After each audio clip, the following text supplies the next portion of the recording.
Hello friends, this is Shalini Shrivastava. स्वागत है आपका टीचिंग लर्नर्स में। फ्रेंड्स, हिंदी में हमने संधि खत्म किया था और आज हम समास स्टार्ट करेंगे।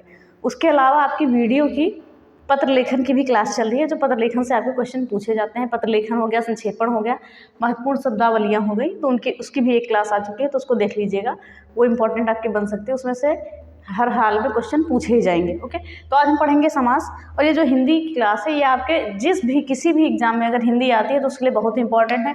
वैसे तो हमने एस्टेट देखा, ओके, टेट देखा, यूपी टेट, और रीट देखा, रीट में भी है ये, ओके, संधि समास सारा कुछ है रीट में, यानी कि जहाँ भी, और वीडियो हो गया, फॉरेस्ट गार्ड हो गया, कहीं भी जहाँ भी हिंदी आती है वहाँ आपके लिए इंपॉर्टेंट है और आपको एकदम बेसिक से बताया जा रहा है, कोई भी टॉपिक है, और वो ऐसे क्वेश्चन बताए जा रहे हैं जो किसी न किसी एग्जाम में पूछे जाते हैं। ओके, तो हम समास पढ़ेंगे। इससे पहले अगर आप हमारे चैनल पर नए हैं तो प्लीज़ चैनल को सब्सक्राइब कर लीजिए।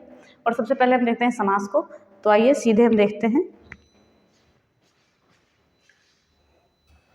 हम देखते हैं कि समास होता क्या है। ओके, तो अगर बात करें समास की, तो किसी भी जो विस्तृत प्रारूप है, ओके, किसी भी विस्तृत प्रारूप को अगर हम संक्षेप में व्यक्त कर दे रहे हैं तो हमारा क्या कहलाता है? समास कहलाता है।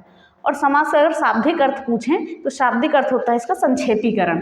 याद रखिएगा, समास का शाब्दिक अर्थ एग्जाम में कभी कभी पूछ लेता है, इसका शाब्दिक अर्थ होता है संक्षेपीकरण। ओके, अब अगर बात करें तो समास जो है दो शब्दों से मिलकर बना है। याद रखिएगा, सम प्लस आस। ओके, सम मतलब क्या होता है? समान, और आस मीन्स आशय। तो ये दो शब्दों से मिलकर बना है समास, इसको भी याद रखिएगा। ओके, अगर शाब्दिक अर्थ की बात करें तो होता है संक्षेपीकरण। ओके, तो हमने क्या बताया कि किसी भी प्रारूप को, किसी भी विस्तृत प्रारूप को कम से कम यानी कि संक्षेप में व्यक्त करना क्या कहलाता है? समास कहलाता है। हमने सीधी सीधी परिभाषा लिखी है आपकी कि दो या दो से अधिक शब्दों से बने नवीन एवं सार्थक शब्द। ओके, दो या दो से अधिक शब्दों से बने, ये याद रखिएगा, अधिक शब्दों से बने। हमने संधि में पढ़ा था दो या दो से अधिक वर्णों से बने। ओके, और ये शब्द होते हैं, ये दोनों सार्थक शब्द होते हैं। ओके, तो हमने ये देखा दो या दो से अधिक शब्दों से मिलकर बने हुए एक, ओके, एक यहाँ लिख देते हैं, एक नवीन एवं सार्थक शब्द क्या कहलाता है? समास कहलाता है। क्या कहलाता है? दो या दो से अधिक शब्दों से बने एक नवीन एवं सार्थक शब्द क्या कहलाता है? समास कहलाता है। यहाँ पे हम समास लिखते हैं। अगर बात किया जाए तो समास में क्या है? दो पद होते हैं। कौन कौन से पद होते हैं? दो पद। एक होता है उत्तर पद, पूर्व पद, एक होता है उत्तर पद। उत्तर पद, पूर्व पद एवं उत्तर पद। पद के आधार पर भी एग्जाम में क्वेश्चन पूछ लिया जाता है। समास का नाम दिया जाता है कि इसमें कौन सा पद प्रधान होता है। तो हमने सीधे सीधे देखा कि किसी भी विस्तृत प्रारूप को संक्षेप में व्यक्त करना क्या कहलाता है? समास कहलाता है। समास का जो है शाब्दिक अर्थ क्या होता है? संक्षेपीकरण होता है। दो या दो से अधिक शब्दों से मिलकर बने हुए एक नवीन एवं सार्थक शब्द को हम क्या कहते हैं? समास कहते हैं। और समास के क्या है? दो पद होते हैं, एक पूर्व पद और एक उत्तर पद। पूर्व पद मतलब पहला पद और उत्तर पद मतलब बाद का पद। तो ये हो गया। फिर उसके बाद आता है सामसिक पद। क्या होता है? कभी कभी इसकी परिभाषा पूछ लेता है। और समस्त पद या समस्त पद क्या होता है? तो ये जो समास के नियमों से निर्मित शब्द होते हैं इन्हें हम सामसिक पद या समस्त पद कहते हैं। इसमें क्या होता है? जो समास से निर्मित समास के नियमों से जो निर्मित शब्द होते हैं उसे हम क्या कहते हैं? सामसिक पद या समस्त पद। इसमें क्या होता है कि कारक चिन्ह लुप्त हो जाते हैं। जैसे हमने लिखा राजपुत्र, ओके, वैसे हम लिखते हैं, जैसे हमने लिखा राजपुत्र, अगर इसका हम समास विग्रह करेंगे तो राजा का पुत्र हो जाएगा। ओके, तो ये चीज़ें हो गई, क्योंकि इसमें जब बनता है, जब भी समास बनता है तो इसमें कारक चिन्ह लुप्त हो जाते हैं। तो हमने क्या देखा? सामसिक पद या समस्त पद क्या होते हैं? यहाँ पर समास के नियमों से निर्मित शब्द होते हैं, ये सामसिक पद। ओके, उसके बाद आता है समास विग्रह। क्या होता है? तो सामसिक शब्दों के बीच जो संबंध स्पष्ट करता है, ओके, जो इसके बीच जो है संबंध स्पष्ट करता है। जैसे हमने लिखा राजा का पुत्र, राजा का पुत्र, तो संबंध कौन? ये का स्पष्ट कर रहा है। ओके, तो इसलिए क्या आपने बोला कि सामसिक शब्दों के बीच संबंध जो स्पष्ट करता है उसे हम समास विग्रह कहते हैं। याद रखिएगा। ओके, जैसे राजा का पुत्र। तो ये चीज़ें हो गई। समास सामसिक शब्द एवं समस्त पद में हमने क्या बताया कि समास के नियमों से निर्मित शब्द जो है सामसिक पद कहलाते हैं, और जो समास विग्रह है या सामसिक शब्दों के बीच संबंध स्पष्ट करता है।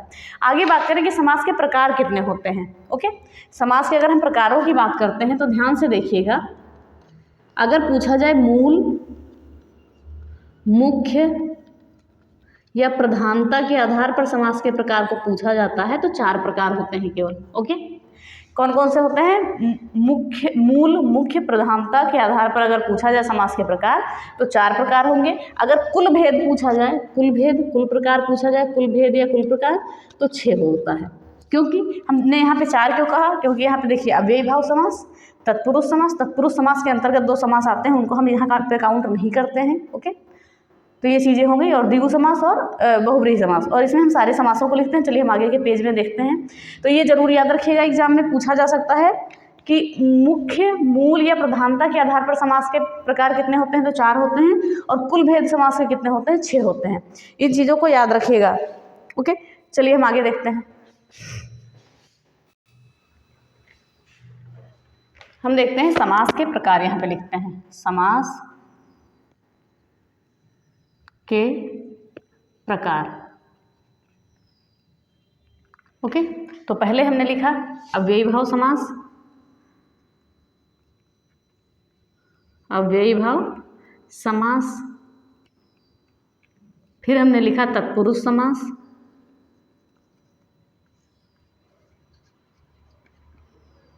फिर हमने लिखा द्विगु समास,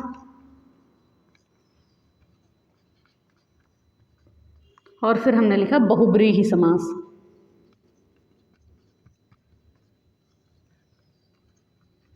बहुब्रीहि समास। ओके, तो ये मुख्य या मूल रूप से हो गए समास के 4 प्रकार। ओके, ये क्या हो गए? मुख्य या मूल रूप से समास के प्रकार हो गए, 4 हो गए।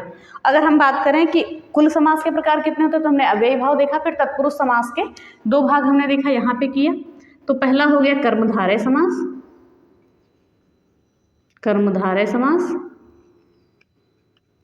और हो गया द्वंद्व समास। ओके, तो इसीलिए कुल में हम ये दो भी जोड़ लेते हैं, इसलिए 6 हो जाते हैं, याद रखिएगा। कर्मधारय और द्वंद्व, तो हमने इधर मुख्य देखा तो मुख्य होते हैं 4। ओके, अगर हम कुल देखते हैं तो कुल भेद होते हैं 6। ये याद रखिएगा, एग्जाम में पूछ सकता है कैसे भी। मुख्य या मूल पूछेगा तो आप 4 प्रकार बताएंगे, अगर कुल पूछेगा तो 6 भाग बताएंगे। अब हम इसमें देखते हैं किसमें कौन सा पद प्रधान होता है। तो पहले हम प्रकारों को हमने देख लिया, अव्ययी भाव समास, तत्पुरुष समास, द्विगु समास और बहुब्रीहि समास। और तत्पुरुष समास को हमने 2 भागों में बांटा है, कर्मधारय समास और द्वंद्व समास, ये याद रखिएगा। फिर अब हम देखते हैं किसमें कौन सा पद प्रधान होता है। तो अव्ययी भाव समास की बात करें तो इसमें होता है पूर्व पद प्रधान होता है। क्या होता है? पूर्व पद, यानी कि पहला पद प्रधान होता है, पूर्व पद प्रधान। ये क्वेश्चन बनते हैं ऐसे कि किसमें कौन से पद प्रधान होते हैं, याद रखिएगा। अव्ययी भाव समास में पूर्व पद प्रधान होता है, याद रखिएगा, पूर्व पद प्रधान होता है अव्ययी भाव समास में। अब बात करते हैं तत्पुरुष समास की। तो तत्पुरुष समास में जो है उत्तर पद प्रधान होता है। यहाँ पे क्या होता है? उत्तर पद प्रधान होता है इन तीनों में। ओके, इन तीनों में क्या है जो है? उत्तर पद प्रधान होता है। यहाँ पे लिख देते हैं उत्तर पद प्रधान होता है, उत्तर पद प्रधान होता है इन तीनों में, तत्पुरुष समास में, कर्मधारय समास में और द्वंद्व समास में उत्तर पद प्रधान होता है, याद रखिएगा। फिर बात करते हैं द्विगु समास में। तो द्विगु समास में क्या होता है?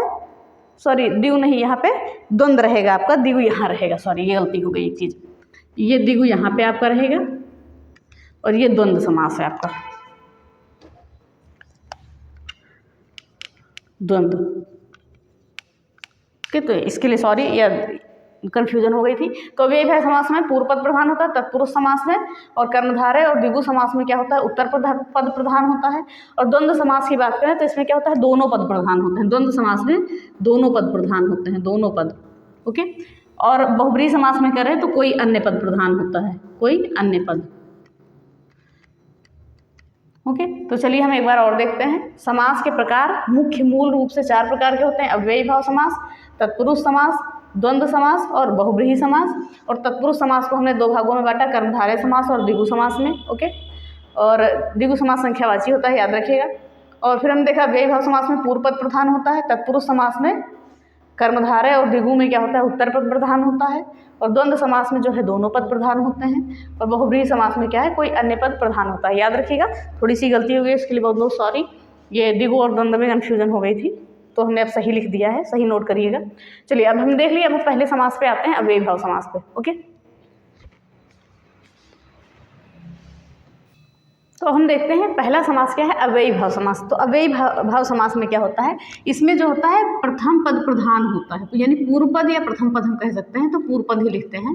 तो इसमें क्या होता है? पूर्व पद प्रधान होता है, पूर्व पद प्रधान होता है व्ययभाव समास में, याद रखिएगा। पूर्व पद प्रधान होता है व्ययभाव समास के, हम नियमों को कई उसमें जानेंगे। तो पूर्व पद प्रधान होता है, जैसे हमने लिखा प्रतिदिन, ओके, प्रतिदिन, तो इसमें क्या हो गया,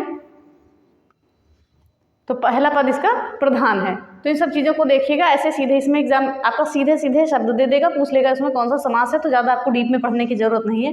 तो हमने क्या देखा, व्ययभाव समास, इसमें क्या होता है, पूर्व पद प्रधान होता है।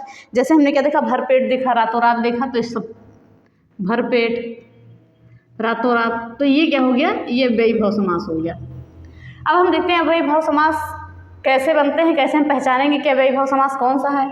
तो कुछ शब्द ऐसे होते हैं जिनमें उपसर्ग लगे होते हैं, लेकिन कुछ उपसर्गों को छोड़कर, ओके, कुछ उपसर्गों को छोड़कर जिनमें उपसर्ग लगे होते हैं, उन्हें हम क्या कहते हैं, अव्ययीभाव समास कहते हैं। तो जो उपसर्ग हम नहीं लेते हैं उनके हम नाम को लिख देते हैं। पहले कौन कौन सा उपसर्ग है तो पहले हम लिख देते हैं, नहीं तो टाइम लगेगा थोड़ा सा। तो हमने उस पर उपसर्गों को लिख दिया है कि यानी इतने उपसर्गों को छोड़कर कोई भी उपसर्ग आएगा तो वो समास क्या होगा, अव्ययीभाव समास होगा। तो हम उपसर्ग से पहचान करेंगे अव्ययीभाव समास की, लेकिन इतने उपसर्गों को छोड़कर, सन, सद, का, कु, निर, निस, दुस, दुर, सु को छोड़कर जो है हम क्या करेंगे, इनको छोड़कर अगर कोई भी उपसर्ग आता है तो क्या होगा, अव्ययीभाव समास होगा। जैसे हम उदाहरण में जान लेते हैं, क्या हो गया हमारा, प्रतिदिन हो गया, प्रतिदिन, इसमें कौन सा उपसर्ग आया, प्रति आया। आजन्म हो गया, इसमें कौन सा उपसर्ग आया, आ आया उपसर्ग, ओके, इसमें प्रति उपसर्ग है, इसमें आ उपसर्ग है। ऐसे बहुत सारे शब्द हैं जिनको हम आपको बताते हैं। और जैसे हो गया विभेद, हो गया, ओके, विभेद, उत्थान, इसमें उत है और इसमें वी है, और यथासंभव, इसमें यथा हो गया, ओके, यथासंभव, प्रतिमान। तो ये सारे जो है इसमें सब में ये उपसर्ग है। तो ये उपसर्ग जो है इससे हम पहचानेंगे कि ये अव्ययीभाव समास है। तो देखिएगा अभी हम और बहुत सारे उदाहरण आपको बताएंगे अभी इसको बताने के बाद में। तो अव्ययीभाव समास हमने क्या देखा, इसमें पूर्व पद प्रधान होता है और हम उपसर्ग से पहचान करते हैं कि समास कौन सा है। एक नियम हो गया हमारा उपसर्ग का, लेकिन कुछ उपसर्गों को छोड़कर, सन, सद, का, कु, निर, निस, दुस, दुर, सु को छोड़कर बाकी कोई भी उपसर्ग आएगा क्या होगा, अव्ययीभाव समास होगा। और दूसरा हम देखते हैं बारंबारता के आधार पर हम पहचान करते हैं। बारंबारता के आधार पर, याद रखिएगा, बारंबारता, जैसे बारंबारता के आधार पर हम कैसे पहचान करते हैं, कुछ उदाहरण हम इसके भी लिख देते हैं। जैसे हाथों हाथ, हाथों हाथ अगर आ रहा है तो आपका क्या है, हाथों हाथ, रातों रात, क्या हो गया, हाथों हाथ हो गया, रातों रात हो गया, दिनों दिन, तेज तेज, दिनों दिन, तेज तेज, धीरे धीरे, ओके। और भी बहुत सारे शब्द हैं जिनको अभी हम आपके उदाहरण में बता देंगे, ओके। धीरे धीरे हो गया, चलिए देख लेते हैं, मंद मंद देख लेते हैं, ओके, मंद मंद, मंद मंद। तो ये क्या हो गया हमारा, बारंबारता के आधार पर हो गया। जैसे हाथों हाथ, रातों रात, दिनों दिन, तेज तेज, धीरे धीरे और मंद मंद, यानी कि जो चीज़ें लगातार चलती जा रही है, बार बार हो रही है वो चीज़ें, ओके। बारंबारता यानी कि जो चीज़ें बार बार हो रही है, जैसे हाथों हाथ कोई चीज़ दी जा रही है, रातों रात, दिनों दिन, तेज तेज, धीरे धीरे, मंद मंद, ये सारी चीज़ें हो गई। फिर आगे हम देखते हैं, बारंबारता के आधार पर हमने देख लिया। फिर आगे देखते हैं संख्या के आधार पर। अब संख्या देखिएगा, संख्यावाची आप कहेंगे द्विगु समास होता है, ओके। संख्या के आधार पर हम देखते हैं संख्या, अगर किसी भी शब्द में नदी से पहले संख्या दी गई है तो वो हमेशा अव्ययीभाव समास होगा। अगर नदी के नाम से पहले संख्या दी गई है, नदी के नाम से पहले संख्या, नाम से पहले संख्या, ओके। अगर नदी के नाम से पहले संख्या दी गई है कहीं भी है तो वो हमेशा क्या होगा, अव्ययीभाव समास होगा। बाकी कोई भी संख्या दी गई है तो वो द्विगु समास होगा, उसमें कोई दिक्कत नहीं है। तो अगर नदी के नाम से पहले संख्या दी गई है तो हमेशा अव्ययीभाव समास होगा। तो हम कुछ नदियों के नाम को देखते हैं कुछ। जैसे हमने क्या देखा, पंचगंगा, जैसे ये लिखा है पंचगंगा, पंच यमुना, ओके, पंचगंगा, पंच यमुना। और क्या हो गया, त्रिनर्मदा, चतुर्गंगा, ओके, त्रिनर्मदा, चतुर्गंगा। तो ये सब क्या हो गया, ये संख्यावाची हो गया। संख्यावाची यानी कि नदियों के नाम से पहले जो है संख्या आ गई, इसलिए हमारा क्या होगा, अव्ययीभाव समास होगा। पंचगंगा, पंच यमुना, त्रिनर्मदा और चतुर्गंगा। तो ये एक नियम हो गया। फिर अगला नियम हम एक और देखते हैं, इसमें उन उपसर्ग आए वो हमेशा क्या होगा, अव्ययी भाव समास होगा। अगर किसी में उन उपसर्ग आ रहा है, वैसे उपसर्ग ऊपर देख लिए हैं आप, लेकिन फिर से देख लीजिए उन उपसर्ग, यानी कि संख्याएं इसमें कौन कौन सी आती हैं, 29 हो गया, 39 हो गया, 49 हो गया, यानी कि उन वाली सभी संख्याएं। तो हम संख्याएं ऐसे हिंदी में लिख देते हैं, जैसे 29 हो गया आपका, 29 हो गया, 19 हो गया, जिसमें उन आए, 39 29 हो गया, 39 हो गया, ये सारी संख्याएं जैसे हम अंकों में ही लिख देते हैं। 19 हो गया, 29 हो गया, 39 हो गया, 49 हो गया, 59 हो गया, 69 हो गया, 79 हो गया, बस इतनी संख्याएं क्या हैं, ये क्या आ जाएंगी, उन उपसर्ग अगर इसी में लगा है तो क्या हो जाएगा, अव्ययी भाव समास। हम एक बार और देखते हैं, फिर हम कुछ अन्य उदाहरणों को भी देख लेंगे। ये चीज़ों को देखिए आप। तो हमने देखा अव्ययी भाव समास पूर्व पद प्रधान होता है, जैसे भरपेट, रातों रात, ये सारी चीज़ें हो गई। फिर हमने देखा उपसर्ग के आधार पर हम पहचान करते हैं, लेकिन कुछ उपसर्गों को छोड़कर। समास की हम पहचान उपसर्गों के आधार पर करते हैं, लेकिन कुछ उपसर्ग को छोड़कर, जैसे सन, सद, का, कु, निर, निस, दुस, दुर, सु, इन उपसर्गों को हम छोड़ देते हैं। बाकी जितने भी उपसर्ग आएंगे सारे उपसर्ग वाले शब्द बनेंगे अव्ययी भाव समास, जैसे प्रतिदिन, आजन्म, विभेद, उत्थान, यथासंभव, प्रतिमान। ओके, फिर देखते हैं बारंबारता के आधार पर, यानी कि जो चीज़ें लगातार चलती रहती हैं, हाथों हाथ, रातों रात, दिनों दिन, तेज तेज, धीरे धीरे। ओके, ये सारी चीज़ें हो गई। फिर देखते हैं संख्या का क्या हुआ है, तो अगर नदी के नाम से पहले संख्या आती है तो हमेशा अव्ययी भाव समास होगा। याद रखिएगा, नदी के नाम के पहले अगर नदी के नाम के पहले अगर कोई भी संख्या आती है तो हमेशा अव्ययी भाव समास होगा, द्विगु नहीं होगा, ये बात याद रखिए। जैसे कि पंचगंगा, पंचयमुना, त्रिनर्मदा, चतुर्गंगा, ये सारी चीज़ें हो गई। और उन उपसर्ग वाले जितने भी शब्द हैं, उन जैसे संख्याएं हो गई 29, 39, 69, ये सारी चीज़ें हो गया। तो ये सारी चीज़ें आ गई। तो हमने देखा, और जो हमने उदाहरण आपको दिए हैं वो सारे किसी न किसी एग्जाम में कई बार पूछे जा चुके हैं, एक बार नहीं कई बार पूछे जा चुके हैं। पूरा हमने देख के तब आपको उदाहरण बताया है। ओके, अब हम कुछ अन्य उदाहरण भी जान लेते हैं। आपने नियमों को जान लिया, इतने नियम बहुत हैं आपके लिए। ओके, और इससे हट के आपको क्वेश्चन कहीं नहीं पूछा जाएगा। आपको कुछ मुख्य उदाहरण भी हम बता देते हैं, उसको भी याद कर लीजिए। अव्ययी भाव समास आपका कंप्लीट। ओके, हमने कुछ महत्वपूर्ण उदाहरणों को लिखा है जो एक बार नहीं कई बार पूछे गए हैं आपके एग्जाम में। जैसे कि हमने लिखा है यहाँ पे प्रतिदिन, कई बार पूछा जा चुका है। प्रति प्लस दिन, ओके, प्रति प्लस दिन यानी कि प्रत्येक दिन। यथाशक्ति यानी कि यथा प्लस शक्ति यानी शक्ति के अनुसार हो गया। आमरण, ओके, आमरण का मतलब क्या हो गया आमरण का मतलब हो गया आ प्लस मरण। इसका क्या बन जाएगा, आ प्लस मरण यानी कि मरण तक।